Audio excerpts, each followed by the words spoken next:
A expressão quando você acaba de acordar de um pesadelo é: parecia que eu tava vivendo um filme de terror de tão real. E essa força de expressão tá na humanidade por séculos. Eu vejo gente morta. Assim como as histórias de terror já estavam incrustadas nas mentes mais visionárias dos primeiros roteiristas do mundo. E para abrir essa série de vídeos para falar sobre subgêneros do terror e outras vertentes, como slasher, thriller, body horror, terry horror e por aí vai. Nada melhor do que começar essa série de vídeos sobre filmes de terror contando a história para você de como que iniciou os primeiros filmes de terror. O terror tem várias vertentes. Qual é a sua preferida?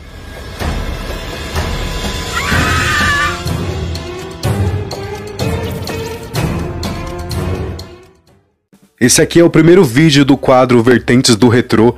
Eu já peço para que você dê uma ajuda aqui se inscrevendo no canal, ativando as notificações e também deixando um like porque esse vídeo dá muito trampo para fazer. Os filmes de terror são fascinantes. Um bom filme de terror para mim é aquele que me faz expressar diversas reações. Desde fechar os olhos para não ver aquela tal cena, até também virar o rosto para não tomar um susto.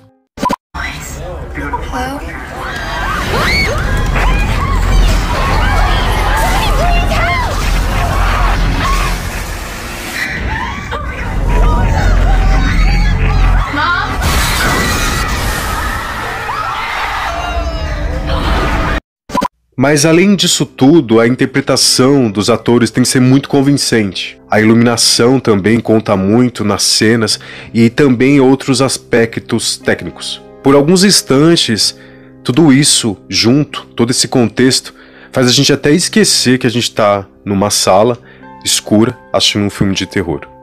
Quem soube usar com maestria os recursos limitados da época e quem produziu o primeiro filme de terror é um francês chamado Georges Méliès. A gente pode dizer que Georges Méliès é o pai do cinema, é o pai da sétima arte. O Castelo do Demônio, de 1896, foi o primeiro curta-metragem de terror produzido por Georges Méliès. O filme traz elementos de pantomima, que seria contar a história, contar o roteiro desse filme através de gestos, expressões faciais e outros movimentos que a gente pode fazer com o corpo.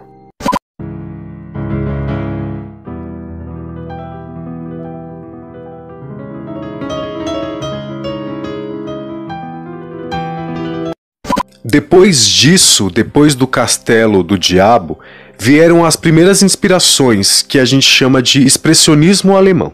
O expressionismo é um movimento artístico que teve início no século XIX. O expressionismo alemão incorpora pinturas, cinema, escultura e também literatura. O Gabinete do Dr. Caligari, de 1919, e Nosferatu, de 1922, são obras marcantes do expressionismo alemão e também têm grande importância para o cinema até hoje, de forma especial sobre os filmes de terror. Mas com todas essas obras que estavam sendo produzidas lá no século XIX, Hollywood não se sentia confiante em produzir filmes de terror. Mas isso não quer dizer que Hollywood não fazia nada inspirado em filmes de terror, porque existia um homem que se destacou muito nessas obras cinematográficas. E isso fez com que Hollywood repensar e também produzir seus próprios filmes de terror.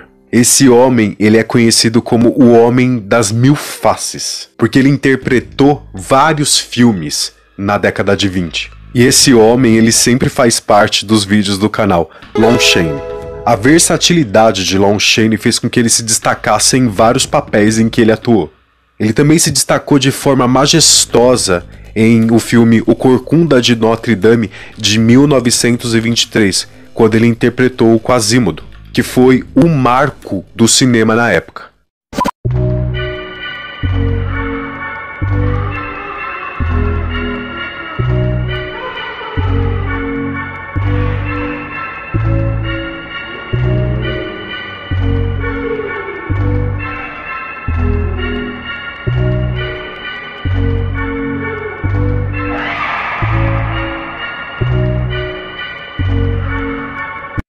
também O Fantasma da Ópera, de 1925, onde Lon Chaney interpreta um compositor de música todo desfigurado. Também outro marco na carreira de Lon Chaney é O Médico e o Monstro, de 1920. A partir dos anos 30, os filmes de terror passaram a ser produzidos baseados em lendas europeias. Esses filmes eram sobre cientistas loucos, vampiros, mas também nos anos 30 foram produzidos filmes baseados em obras literárias, como O Ilustre e Não Existe Outro Filme de Frankenstein melhor do que o Frankenstein de Mary Shelley. E também outro filme que pra mim é o melhor filme de vampiros já produzido, o Drácula de Bram Stoker.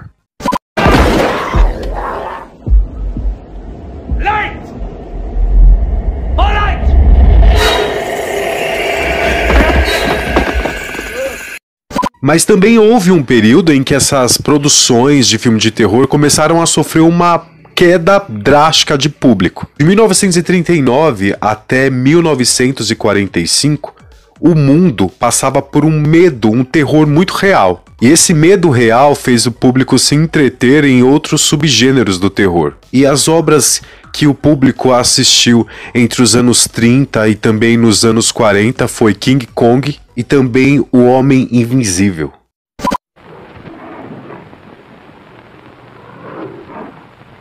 Tudo pronto, Jack? Pronto. Capriche na chapa. Vamos.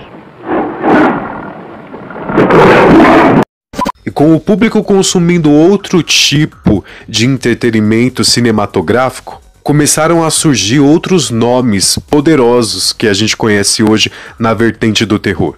Boris Karloff surgia com duas obras, sendo uma dessas uma adaptação de um livro de Oscar Wilde, O Retrato de Dorian Gray, de 1945, onde um jovem rico faz um pacto com o diabo para nunca envelhecer, para ter uma juventude eterna. Enquanto o quadro que contém o rosto desse jovem envelhece, ele rejuvenesce.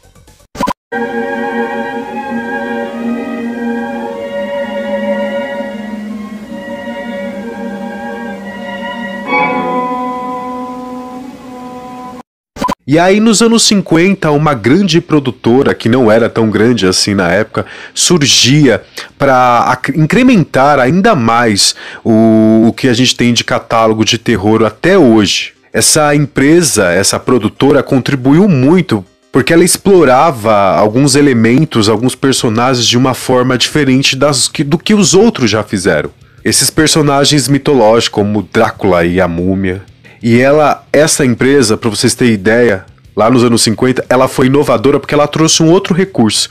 Agora, a gente podia ver os filmes de terror a cores. A Hammer Studios explorou muito esse recurso de mostrar toda a qualidade e a criatividade de cores vivas pela primeira vez nos anos 50. Que era preto e branco, meio cinza metálico, passou a ser colorido graças à Hammer Studios, que soube explorar esses recursos de época. Mas existe um nome que se destacou muito dentro da Hammer Studios. Foi Christopher Lee. Os seus trabalhos com a Hammer Studios ajudaram a enriquecer ainda mais o cinema de terror.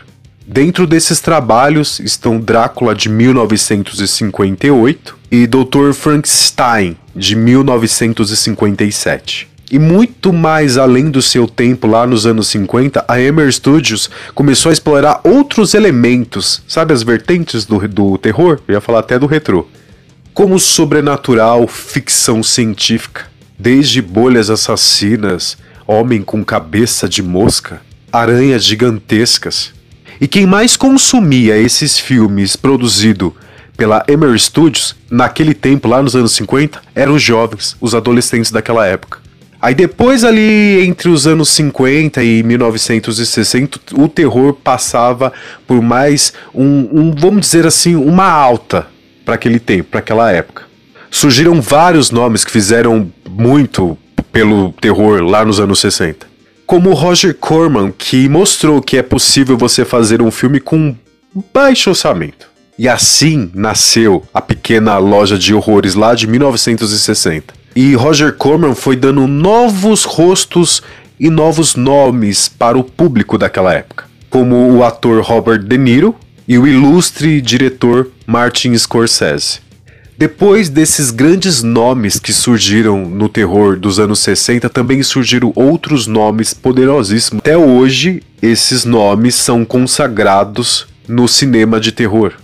Não só pelas suas obras, mas também pelos feitos, por ter agregado ainda mais no que a gente tem hoje de catálogo de filmes de terror.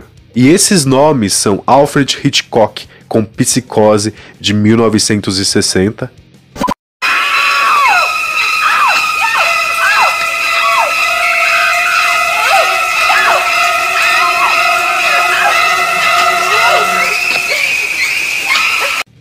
George Romero, com A Noite dos Mortos-Vivos, de 1968. E o polonês Roman Polanski, com O Bebê de Rosemary. E também com uma outra obra vertente lá nos anos 60 que a gente conhece como Terrir, A Dança dos Vampiros, de 1966. Mas o Terrir fica para uma outra vertente, para um outro vídeo aqui, para esse quadro Vertentes do Retrô.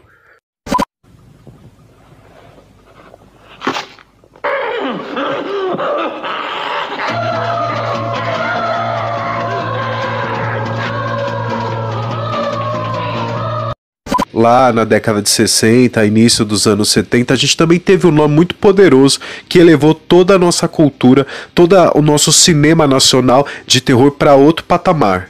José Mojica Marins, que ficou muito conhecido pelo seu personagem Zé do Caixão. O Zé do Caixão tacou o terror numa geração que estava na adolescência, de uma geração dos anos 60. Dentro de tantas obras que foram produzidas, dirigidas, roteirizadas por eu chamo ele de seu Zé, porque eu não consigo chamar ele de José Mojica Marins, existem alguns filmes, algumas obras dele que eu gosto bastante. Que seria A Meia-Noite Eu Levarei a Sua Alma, de 1964, e O Ritual dos Sádicos, ou conhecido como Despertar da Besta, que foi produzido em 1969. Esse foi o primeiro vídeo do quadro Vertentes do Retrô. Esse vídeo é o início de todos os outros vídeos que serão gravados com a ajuda de vocês. Eu quero saber de vocês qual é o subgênero que você mais gosta. Comenta aqui embaixo, porque a gente pode pegar o seu comentário e também transformar num vídeo. O próximo vídeo sobre Vertentes do Retrô, a gente vai estar falando sobre Horror Test. Você sabe o que é isso? É quando a tecnologia em si pode destruir ou dominar toda a humanidade. Comenta aqui embaixo se você conhece algum tipo de filme Horror Test, tem vários que a gente pode falar. Mas deixa aí como sugestão para o próximo vídeo. Galera, espero que vocês tenham gostado desse vídeo. Esse aqui é o início de tudo. Espero que vocês compartilhem, deem like e não deixem de se inscrever aqui no canal. A gente se vê num próximo Vertentes do Retrô.